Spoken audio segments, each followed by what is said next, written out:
and welcome to Long Live the Queen, where we talk about the women who made history. And by we, I mean the royal we, because it's just me. Today, we're going to talk about Eleanor of Aquitaine. One day we will be remembered. Tell me, what do you think of this description? This is supposedly what he looked like. He's of average height. He was considered, in a room of short men, he was not considered tall, but in a room of tall men, he was not considered short. So just a very average height. He was very, very muscular, stocky, he was wide, but in a strong way. Lots of muscles. Sounds like my husband. Right? That's why I was asking. I think he looked a little like your husband. He was high energy. He was driven. He was ambitious. He was relentless. And he dressed like in regular clothes. He didn't dress fancy or flashy. He just dressed like not like her husband did, like a beggar, but it's like a everyday guy. And he was relentless. He had close, short hair. They say maybe because of all the battles, he didn't want anything for people to grab onto, but he basically had a shaved head. And he read a lot. His memory was prodigious. His memory was amazing. And he was passionately emotional. Okay. But that is code for he threw fits. Oh, temper tantrum. Yes. He threw temper tantrums like a 3-year-old. I'm not even kidding. Okay, that is not like my husband. No, that part's not. Physically, I think he maybe looked a little like your husband. But not emotionally, because this man, I'm not even joking, would flail on the ground. He would throw his body on the ground and flail and scream like a 2-year-old. Oh my goodness. Yeah. And okay, so he's only 18, but that's not attractive even at 18. Like, you should have outgrown Not that. attractive at 5. No. You know? Nope. So I don't know if you've seen those things where they're like, you say a number. He's a whatever number he is, 1 through 10. And then you add a qualifier. So then the number either goes up or down from there. So like he's a 10. He sounds great until you get to the fit thing, right? Right. He reads a lot. He's got a great memory. He's smart. He's passionate. He's got emotions, maybe too many. He wears normal clothes, right? So he's a 10, but he throws tantrums like a 2-year-old. I'm thinking that brings him down to like a 3. Oh, yeah. That's not a good look. Definitely less than 5, right? Like, who wants to deal with that? But also, he was hot. So there's that. I mean, you could just, maybe she could fix him. Maybe she thought, like, I could fix this. I mean, yes, she cannot fix it. You can't change him, right? But maybe she thought she could. Like, okay, if we get this tantrum thing under control. Well, she's probably looking at him and looking at Louis and be like, well, which one is more suited to me? Well, one of these guys wants to bang me all the time, and the other one, I have to get the Pope to tell him to. Thinks that I'm gross. Yeah. So, yeah, the tantrum thing is rough. So I think that's what passionately emotional, I think that's code for he threw fits. Because there's a lot of times, one of his bedchamber attendants had written down an account of when they came in and he was mad. I don't even know what he was mad about because that didn't even make it to the account. It was just that he was thrashing himself around on his bed and pulling the straw out of his mattress with his teeth. Oh. So this is like another level of tantrum. Even for a 3-year-old, I feel like. Yeah. And this is an 18-year-old. I don't want to say grown man because 18 is not really grown, but I mean, then it would have been considered grown for sure. Yeah, like he was in charge of armies, right? Yes. So, but also, I guess she was like stuck in not the best marriage with a guy who didn't seem that interested in her. She probably, I mean, even if the willing Jeffrey to overlook thing a few red flags. Yeah, even if the stuff happened with his dad, I feel like maybe it was just nice to have attention for once. Yeah. You know, someone paying attention to you. And so word on the street was that Eleanor was now with this guy, but also the word on the street was she'd been with her uncle. Word on the street was it seems like she was a chatty gal. She was bubbly and sociable. And anytime she had a pleasant conversation with a man, people were like, oh, they're sleeping together because she doesn't act like that with the king. Yeah. But that wasn't really a her thing. That was the king thing. Yeah. And so Eleanor at this point is almost 30. And this young Henry is 18. And she likes what she sees. So finally, she gets her husband to agree to an annulment based on the fact that they're related. They're third cousins once removed. Their daughters stayed legitimate. And she has to leave to go back to Aquitaine because she's not going to stay in Paris. She's not the queen anymore. He's going to get married, assuming, and have more children. And she's going to go back to where she wants to be anyways. Well, where she has power. She's the Duchess. Exactly. She has more control. She probably safer there because it's her territory. Her daughters stayed with her husband because that was not only the custom, it was the law. There was no question. By asking for a divorce, she was voluntarily giving up her children. Okay. I wondered about that because I didn't see any other mention of her. Yeah, there was no chance she was getting them. And this would have been something she would have known beforehand. So if she hadn't gotten married, would Marie have been the Duchess of Aquitaine? Like if she hadn't gotten remarried? Yes, her daughters could have inherited Aquitaine. Okay. Her oldest daughter was her heir. Okay. And her oldest daughter was not her husband's heir because she was female.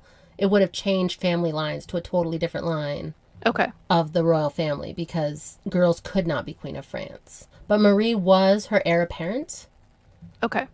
Or heir presumptive, I guess, because it was presuming that she didn't have any boys. Right. Okay. But she didn't get to raise... I mean, you would think at least Marie would have gotten to go to Aquitaine with her to learn the customs as her heir. But no, she was still little, and there was zero chance that she was getting custody of her children. Okay. And so Eleanor was still Duchess of Aquitaine in her own right. She was very, very wealthy at this point. Even wealthier than she had been when she was the 13-year-old who needed a husband. And she needed to go back to Poitiers, the place where she had been crowned with her husband all those years before. But she was at very high risk of being kidnapped and forcibly married. Yes. That was something that just happened then. I read that there were two men that were trying to kidnap her. There was Tybalt V, Count of Blois, and Geoffrey Plantagenet the Younger. Yes, which is the son of the guy that she maybe slept with, and the brother that was tantrum Henry's guy. younger brother. Right. Yes. Yes, and she knew this going out. Like, there was high risk. They were like, look, you might be kidnapped and forcibly married. And that usually included some form of rape because they would kidnap them, rape them, and then be like, oh, now you're ruined. I guess we got to get married to make it okay with God. It. Sorry. Right? Like, how, I'm trying not to swear, but how rude. So she was, attempted to be kidnapped twice. But the first time, she escaped by boat. So she was like, oh, there's a boat. Get on it. And she got away, which I feel like is very... Rom-com's not the right word because people are trying to kidnap and rape her. But it feels like a movie plot, like a thriller. Like, oh my gosh, get on the boat. Right. Get away. Yep. And they did get away. The second one was Geoffrey Plantagenet, the son of the guy she might have slept with, the older brother of the guy she might have slept with, or younger brother, I'm sorry, of the guy she might have slept with. And he was only about 18 at the time. So by this point, Henry was a little older. I think he was like 19 or 20. So this was his younger brother. And he almost kidnapped her too. Like, rude. I can't even imagine your marriage starts with you being kidnapped and then raped and then forcibly married and then you're just stuck with this loser. Ugh. Oh, right? And that was not seen as like a good thing to do. Like, people looked down on it. They were like, oh, that's unfortunate. But it was kind of normal. Like, they were like, oh, this again? Yeah. How crazy. I mean, there's nothing you can do about it now. So with the second attempt, she didn't actually have to escape because she found out about it and changed her route. So she's like, let's go a different way. Like, let's not go down through that dark alley because I heard Jeff is down there being all creepy. And so she avoided being captured altogether. So, I mean, also, I think an escape, but a different kind of escape. She wasn't like, whoa, run from that guy. She was like, let's walk under the streetlights, maybe. I don't know. It's so gross to me that this was normal behavior for people. Like, oh, right. Ugh. So Eleanor got back home, finally, after not being kidnapped multiple times. And she immediately sent mail to Henry, the hot tantrum guy. She's like, look, I almost got kidnapped twice. One was your dumb brother. So you need to come here and you need to marry me so people stop trying to kidnap me. Ultimate cougar move. Right? And it's very forward. I'm like, props to her. She's like, hey, you're the best offer I've had in the last 2 months. So get over here now. Like, what we'll I talk think about is your crazy tantrums is later. he was actively preparing to invade England from Normandy, and he canceled it, dropped everything, and ran to her to get married. Because she was also pretty hot. I don't know if you know that, but she was also very attractive. They were two hot people who were also two wealthy, powerful people. The one picture that I have of her in this book, she looks like a queen from one of the cards, a suit of cards. Yes. I don't think that's a contemporary picture of her. Unless I'm mistaken, I don't think we have a picture of a person who drew while she was there, alive. Oh, okay. So I think they're it's depictions just like of her. a general. Yeah, because she's like a badass queen. Like, we need a picture so we can be like, this is her. But I think it was after the fact, like, ooh, someone draw a picture. We don't have one of her. So she wrote this letter to Henry. She's like, get over here, marry me now. Partly, I understand it, because who wants to have to always watch for kidnappers all the time? Mm-hmm. But it made it look like those rumors were true, that they were sleeping together. Okay. Because she was just like, come here, marry me. And he was like, okay, definitely. And they were like, oh, we knew it. We knew it was true. So it does look shady. But also, maybe they were like, look, everyone's saying we're sleeping together anyway. Mm-hmm. Why don't we team up? Well, I mean, she finally has a chance to take control of her own life. Yes. And you're probably like, look, he's the best option that I have around here, so I'm just going to snap him up. Yeah. Yeah, I mean, she also was like, I'm going to probably have to marry someone or be kidnapped and then marry some loser. Like, his little brother already tried to kidnap me. Yes. Can you imagine how awkward? And then you see your brother-in-law later, you're like, remember that time you tried to kidnap and rape me? Good times. So awkward. Oh. Christmas had to be so uncomfortable. And yeah, like you said, he didn't waste any time. He was like, I'm there. I think it took him less than 8 weeks from the time that she got her annulment. So before all the kidnapping attempts, before all that, it was 8 weeks from that until they got married. Okay. And this is a time when you're walking most places, or maybe you have a horse, but it took them 6 months to get to Constantinople. So 8 weeks to be, he's there and he's like, let's get married. That's so fast. Yeah. They got married May 18th, 1852. Is that correct? Yes. And they did not ask Louis for permission. No, they didn't ask anyone. It was pretty much secret. They were just like, do it. And he was like, what? I thought you wanted to be a single gal. And she's like, oh, no, I just didn't want to be with you. And to add insult to injury, she was pregnant with a son within months of getting married to Henry. Yeah, it was real fast. Real fast. And he thought she did that on purpose. He was like, you bitch. I cannot believe you gave me 2 girls over 13 years. And now you're just popping out sons. Probably thought she was holding on to those boy eggs. Yep. Hold them tight for tantrum guy. Yeah, he was sure she was doing it on purpose. And that's part of the reason they kept it a secret. And also, remember how she was 3rd cousins once removed with her first husband? Mm-hmm. Well, she was 3rd cousin 0 times removed from her second husband, so they were more related. He's your cousin. Oh, interesting. And that was the whole reason she got the divorce in the first... the reason on paper is they were related. Right. Yeah. She's more related to this guy. They are 3rd cousins 0 times removed, so they are related in the 3rd degree. Okay. So King Louis was pissed, and he prepared for war. He was like, no, this is not...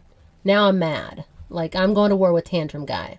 And the mother of his children, who he had custody. How awkward. Like, I gotta go. I'll be back later. Just gonna war with your mom. So much drama. I don't know how people aren't into history. Like, the drama. I'm just like, oh my gosh. Right? How awkward. How crazy. But also, I was just talking the other day with Stephen about, like, that may you live in interesting times. Like, that's not a compliment. Like, they're like, fuck you in particular. You know? Like, Yeah. living in interesting times is not fun for the person, but it's really interesting you to read want to live about. in peaceful times. Yeah, you want to live in uninteresting boring times. You want to be like, oh, today is just like yesterday.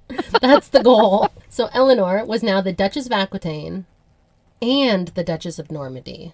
And they had Anjou, remember? So their land makes like basically an L shape down the west and the south side of France. Okay. So they've got the ocean and all the warm places in the south. I feel like they have the best part of France. No offense Absolutely. to the people who live in the square inside the L of France. I'm sure it's lovely. You guys have Paris, right?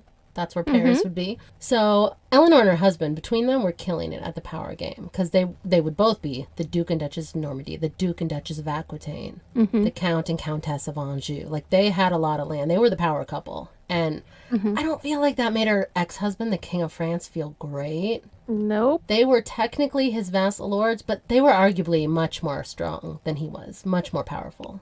Yeah.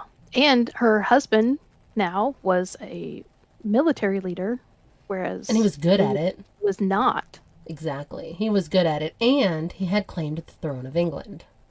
Mm-hmm. And he was good at war. That's a combo that you want if you want to be the King of England. Yes. Especially in the 12th century. Exactly. And Henry was like, look, stuff's going down in England. It's shaky over there. Stuff's falling apart. I have Gotta a help decent out my claim. mom. Remember how my grandpa was king? Remember that? I could win the Game of Thrones. I could become the King of England. So I gotta go. And he left his pregnant wife with his mother and left to go get a country because he was a workaholic. Pregnant wife or not, the pattern is he has to work when he has to work. And Right. he doesn't have to have the baby, so why would he be there? Right. So just after their first anniversary, Eleanor not only had that baby, but like you said, it was a boy. So Louis was pissed. And Eleanor and Henry had a male heir, and he was off to become King of England. Louis was not living his best life. He was like, this sucks. This really... And he thought she was doing it on purpose, too. He was like, you had a boy. You would have a boy out of spite, wouldn't you? This was not an amicable divorce. And England was a mess. I don't know, the whole White Ship disaster. I read a really good book on the White Ship disaster written by Princess Diana's brother. It's really good. Okay. Princess Diana's brother wrote a book on the White Ship disaster, and it was the thing that killed the heir to the throne of England. And then there was like a sister and a cousin, and they fought. It was a civil war. Who's going to be in charge? Do we want girls? Matilda had Yes. a she was empress. Empress she was Matilda. She was married to Emperor Henry V. So Yes. from the Holy Roman Empire. And then there was And Stephen. then- Stephen was like, I should be in charge because And have a dick. he was the son. So yeah, he was her cousin. Yes. She was the daughter of Henry I, and he was the son of his sister. Yes. Adela. And she, Matilda, Empress Matilda, was Eleanor of Aquitaine's mother-in-law. Right. So her husband was going, she was going to have a baby, her husband, but I don't know. I mean, okay, she still had a husband. What's upgrade. interesting here, though, is that Stephen had an older brother, Tybalt, Count of Yeah. Blois. Who was Well, the whole gonna- thing was shady. They were just like, Yeah. it was like a biggest army. Whoever has the biggest army gets, and the most support gets Right. talking. Right. The whole thing was shady. And I'm not sure how to feel because he wasn't there for her to have that baby. But also back then, the men wouldn't have been involved. Like, this wasn't like your husband wouldn't have been in the room with you. You Right. just said, He hey. did his part. But she could have died. Yeah. I mean, she was a 30-year-old woman, which, I mean, you can totally have babies at 30. But back then, it was a lot more dangerous. Like, in your 30s, having babies was usually how you died if you were female. Well, she did prove herself with 2 other babies. She did. But I feel like everyone proves themselves with their babies until the time they don't, and then that's when they die. And honestly, if she died, he'd just find somebody else to That's marry. true. He got around, you know? And he just, Yeah. you're right. He probably was like, you can replace wives. That's fine. So Henry was actually pretty successful in England. He came up with a truce with Stephen that made him Stephen's heir. So Stephen was going to stay king, Mm-hmm. but Henry would be after him. And they were like, yeah, that's a good deal. We can stop war. That's a compromise. And so Henry returned to his wife and to meet his new son and impregnate his wife again. Mm-hmm. Reason that they compromised that Henry would be Stephen's heir is Stephen did have a son, Eustace, but he ended up dying. And so he didn't have anybody else. And girls are out because the whole reason Stephen said he got to be king was because Empress Matilda had boobs. So Right. the English matter was figured out, and just in time because less than a year later, Stephen died. So he didn't even have to wait long. He was heir for less than a year. And then boom, the king is dead. Long live the king. Henry and Eleanor were summoned to England, and they were able to make it there by early December. And they were crowned King and Queen of England. So all those titles Now, the only one that really matters is King and Queen of England, plus all those other little places they have over in France. Interesting side note. He was the first one to be called King of England instead of King of the English. That is interesting. I did not know that. Interesting. And when Eleanor was, because she's still only about 30 now, this has all happened in a very short time.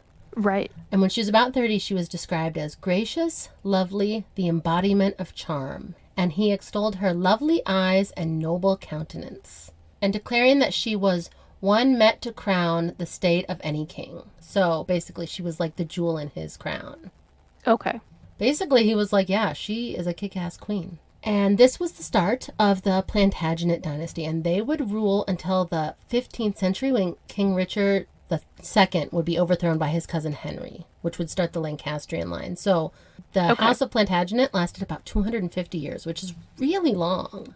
It is. The current royal family has been longer, but technically, had they been going off the old rules, Queen Elizabeth would have started the Mountbatten family line, because that's how it works in the olden days. But now they were just like, no, that's outdated.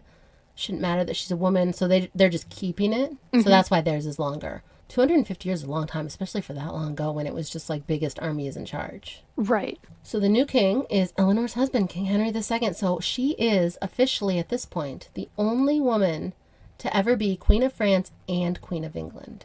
You go, girl. In all of history. There is one queen who married 2 kings of England, which is a whole nother awkward story. But Eleanor of Aquitaine is the only woman to be Queen of France and then Queen of England. And I think that is very cool. And she was pregnant again because that is what her husband did. He impregnated her whenever possible. The queen was about 7 months pregnant when she was crowned queen. So she was big pregnant when she went to get that crown. And she had to come from France over in Aquitaine. That's risky when you're 7 months pregnant. That's risky when you're not 7 months pregnant. Mm-hmm. So just 2 months after ascending the throne, the queen had her 4th baby, her 2nd baby with this king, because she had 2 with the other king. Mm-hmm. And this was another boy that they named Prince Henry after his father. Mm-hmm. Their oldest son, they named William, but he actually ended up dying at age 3. I hate it when that happens. I know. So then they had another boy, Prince Henry, named after his father. And Queen Eleanor supposedly was provided for quite well by her husband. Apparently, there was gifts, a lot of gifts. And this made her one of the richest people in the kingdom.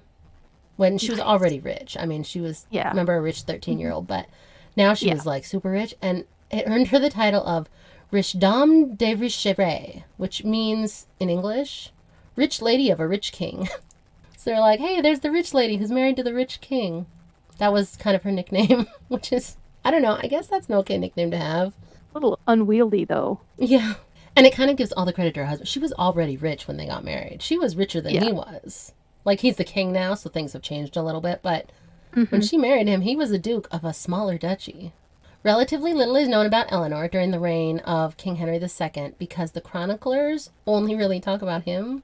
All the contemporary stories are like, King Henry is amazing, he did this, and he's so great. And they don't mention her hardly at all, other than noting when she was with the king. So things that happened in Henry's presence, we know of stuff she did like that.